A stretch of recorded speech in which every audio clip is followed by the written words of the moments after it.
Well, Russia says it has begun military exercises with an intercontinental ballistic missile system capable of launching nuclear weapons. Now, it's interesting because this comes as the Secretary of Russia's Security Council says Moscow is committed to preventing a nuclear war, especially between nuclear-armed nations.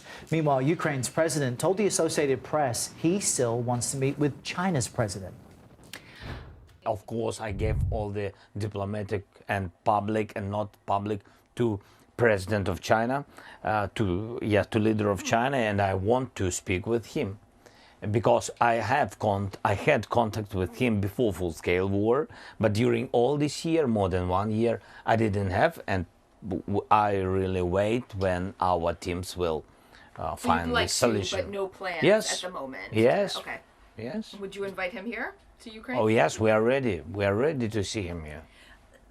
The principal years of your life, because this is a moment. President Zelenskyy also expressed concerns that shifting political forces in Washington could impact the war in Ukraine. Hugo Bachera from our partners at the BBC joins us now from Kyiv, Ukraine. Hugo, good to have you with us. So to that point, how realistic is it that Xi would want to meet with Zelenskyy?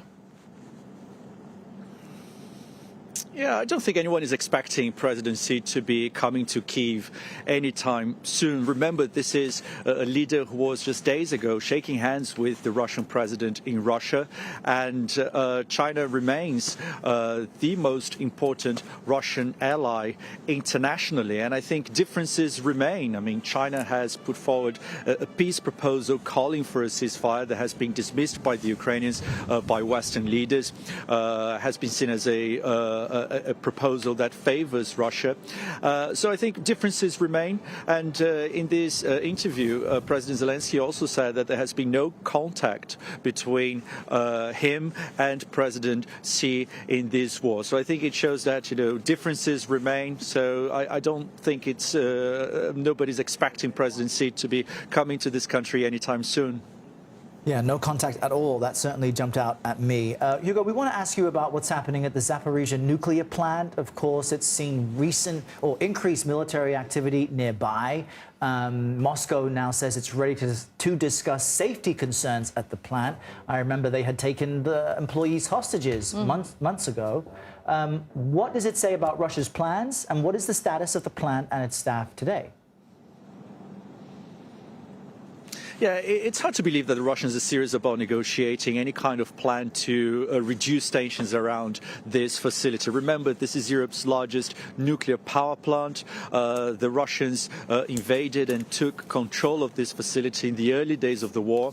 And the Ukrainians say that the Russians have been using this facility for nuclear blackmail, for playing with fears of a possible accident in that part of the country because of the fighting that's been happening there. And for a very long time, Rafael Grossi, who is here in the country, the head of the International Atomic Energy Agency, has been trying to reach a deal to create a demilitarized zone or safety zone around this facility to reduce tensions. He says he's going to try to have talks with the Russians, but so far he has failed to reach this deal, in part because the Russians have refused to agree with the points that have been presented. So it's difficult to see how the Russians are going to engage with any kind of meaningful solutions to reach a deal over what is happening there at the Zaporizhia nuclear power plant. All right, Hugo Bachega joining us from Kyiv in Ukraine. Thank you.